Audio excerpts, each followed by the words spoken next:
ಆದ್ರೆ ನೀವು ಮಾಡಿದ ಕೆಲಸದಿಂದ ಎಲ್ಲ ಹಾಳಾಗೋಯ್ತು.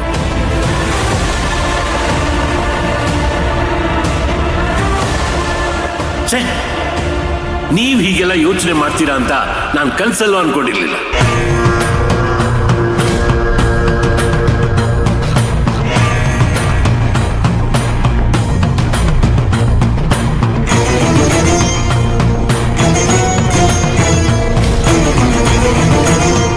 ರಾಜೇಶ್ವರಿ, ಈಗ್ಲಾದ್ರೂ ಗೊತ್ತಾಯ್ತಾ ತಾರಕ್ ಸೋಲೋದಕ್ಕೆ ಯಾರ ಕಾರಣ ಅಂತ?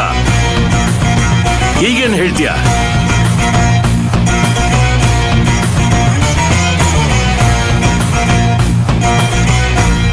ಇದೆಲ್ಲ ಎಷ್ಟು ದಿನದಿಂದ ನಡೀತಾ ಇದೆ ಅಳಿ ಅಂದ್ರೆ?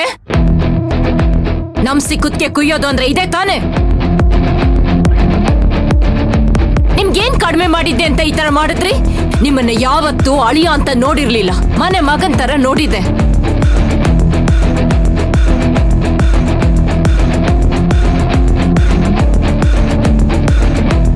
ನೀವೆಲ್ಲೋ ಹೋಗಿ ಕೆಲಸ ಮಾಡೋದು ಬೇಡ ಅಂತ ನಮ್ ಕಂಪನಿಲೇ ಕೆಲಸ ಕೊಟ್ಟೆ.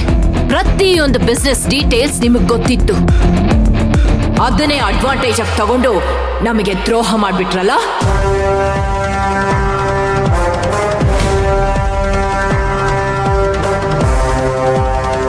ನಿಮ್ಗೆ ದುಡ್ಡು ಬೇಕಂತ ಕೇಳಿದ್ರೆ ನಾನ್ ಕೊಡ್ತಾ ಇದ್ದೆ. ಅದು ಬಿಟ್ಟು ನಮ್ಮನೆ ಮರ್ಯಾದೆ ಗೌರವ ಎಲ್ಲ ಹಾಳು ಮಾಡ್ಬಿಟ್ರಿ. ಯಾಕೆ ಹೀಗ್ ಮಾಡಿದ್ರಿ?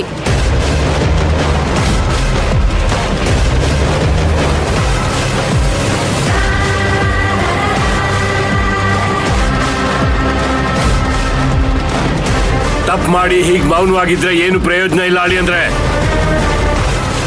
ಹೇಳಿ, ಯಾಕೆ ಹೀಗೆ ಮಾಡಿದ್ರಿ? ಡ್ಯಾಡ್, ಈಗ ಕೇಳಿದ್ರೆ ಅವನು ಹೇಳಲ್ಲ. ಪೊಲೀಸ್ ಕಂಪ್ಲೇಂಟ್ ಕೊಟ್ರೆ ಅವರೇ ಬಂದು ಎರಡು ಬಿಟ್ಟು ಬಾಯ್ ಬಿಡಿಸ್ತಾರೆ. ಮೊದಲು ಪೊಲೀಸ್ ಫೋನ್ ಮಾಡು. ಮೊಹಮ್ಮದ, ಪ್ಲೀಸ್ ಮೊಹಮ್ಮದ, ಪೊಲೀಸ್ನವ್ರಿಗೆ ಕಾಲ್ ಮಾಡಬೇಡ. ದುಡ್ಡಿನ ಆಸೆಗೆ ತಪ್ಪು ಮಾಡ್ಬಿಟ್ಟಿದ್ದೀನಿ. ಇನ್ನೊಂದ್ಸಲ ಇಂಥ ಹಲ್ಕ ಕೆಲಸ ಮಾಡಲ್ಲ. Promise promise.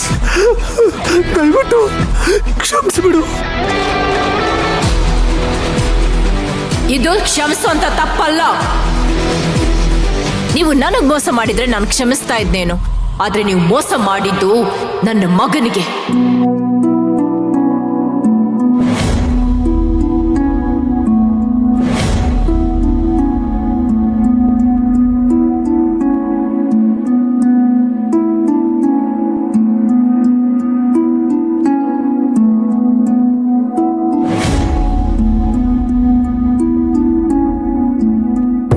ಅವನು ಒಂದ್ ವೇಳೆ ಕ್ಷಮಿಸ್ಬೋದೇನೋ, ಆದ್ರೆ ನಾನು ಮಾತ್ರ ನಿಮ್ಮನ್ನ ಕ್ಷಮಿಸೋದಿಲ್ಲ.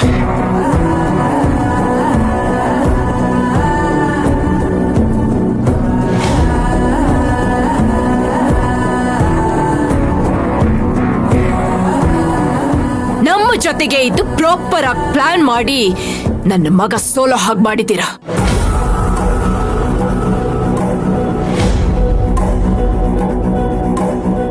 ಯಾವ ಸೀಕ್ರೆಟ್ ನ ಕಾಪಾಡ್ಬೇಕಾಗಿತ್ತೋ ಅದನ್ನೆಲ್ಲ ನಮ್ಮ ಆಪೋಸಿಟ್ ಕಂಪನಿಯವರಿಗೆ ಲೀಕ್ ಮಾಡಿದ್ದೀರಾ. ಇದೆಲ್ಲ ನೋಡ್ತಾ ಇದ್ರೆ ಈಗಾಗಿರೋದು ಅಂತ ಅನಿಸ್ತಾ ಇಲ್ಲ, ತುಂಬಾ ದಿನದಿಂದ ಪ್ಲಾನ್ ಆಗಿದೆ ಅಂತ ಅನಿಸ್ತಾ ಇದೆ.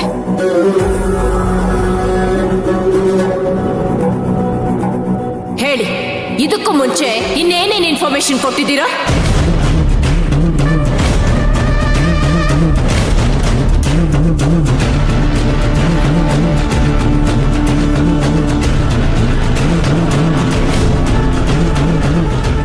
ಇಲ್ಲ ಅತ್ತೆ, ನಾನು ಯಾವತ್ತೂ ಇಂಥ ಕೆಲಸ ಮಾಡಿಲ್ಲ.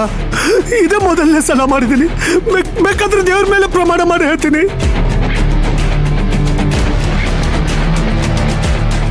ಈಗ ನಿಮ್ಮ ಆಣೆ ಪ್ರಮಾಣಗಳನ್ನ ದೇವರೇ ನಂಬೋದಿಲ್ಲ ಅಂದ್ಮೇಲೆ ನಾವು ನಂಬ್ತೀವ?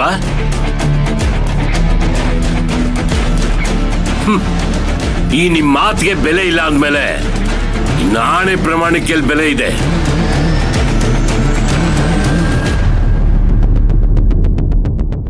ನಿಮ್ಮ ನೋಡ್ತಿದ್ರೆ ಯಾರನ್ನ ನಂಬೇಕು ಅನ್ನೋದೇ ನನಗೆ ಗೊತ್ತಾಗ್ತಾ ಇಲ್ಲ. ನಿಮ್ಮಿಂದ ನಂಬಿಕೆ ಅನ್ನೋ ಪದಕ್ಕೆ ನಂಬಿಕೆ ಹೊಟ್ಟು ಹೋಗಿದೆ.